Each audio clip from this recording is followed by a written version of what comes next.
Bharatiya Janata party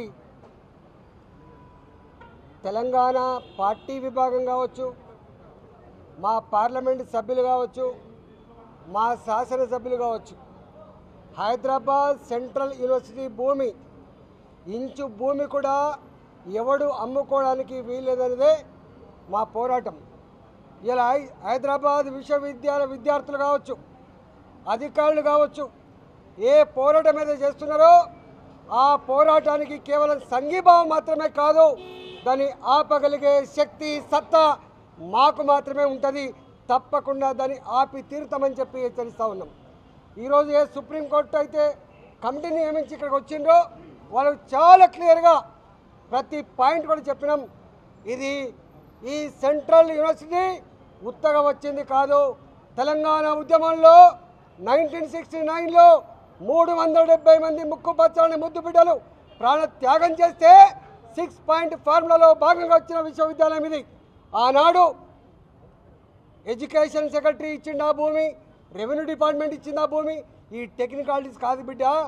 ఈ ఆనాడు 2385 ఎకరాల భూమి ఆనాడు ప్రభుత్వ పరంగా కేంద్ర ప్రభుత్వ సంస్థ అయినటువంటి హైదరాబాద్ విశ్వవిద్యాలయానికి ఇచ్చిన భూమి.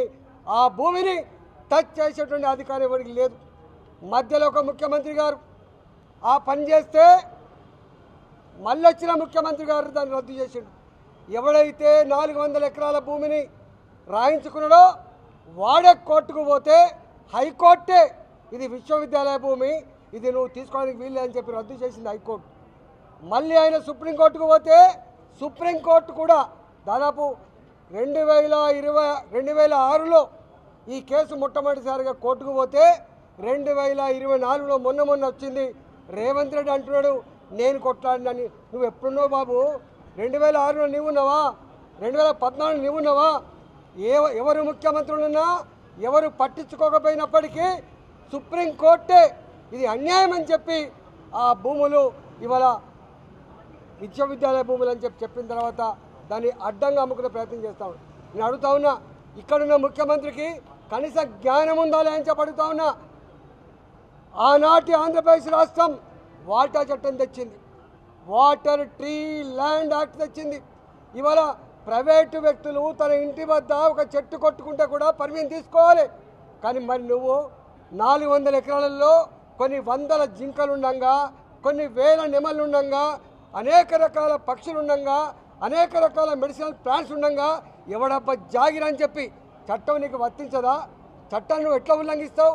ఏ చట్టాన్ని అయితే ప్రభుత్వం చేసిందో అదే చట్టాన్ని ఉల్లంఘించి 100 డోజర్లు పెట్టి 100 మంది పోలీసులను పెట్టి విశ్వవిద్యాలయ విద్యార్థుల రక్తాన్ని కళ్ళ చూసి ఇవాళ 150 ఎకరాల్ని ఇవాళ కొట్టేసి ఇలా 100 జింకలు చచ్చిపోయినాయి.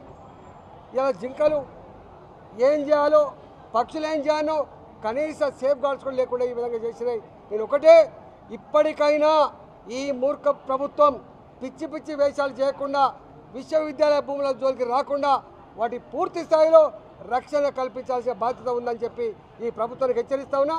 లేకపోతే మీ అంతు చూసేంత వరకు భారతీయ జనతా పార్టీ వెనుకాడని చెప్పి కేవలం విద్యార్థులు మాత్రమే కాదు, రేపటి నుంచి భారతీయ జనతా పార్టీ మీ భర్తను చూసేదాకా వదిలిపడదని చెప్పి హెచ్చరిస్తా ఉన్నాం. ప్రపంచంలో ఏ మూల ఏ క్షణం ఏం జరుగుతుందో వేగంగా తెలుసుకోవడానికి తొలి వెలుగు వాట్సాప్ ఛానల్ని ఫాలో చేయండి.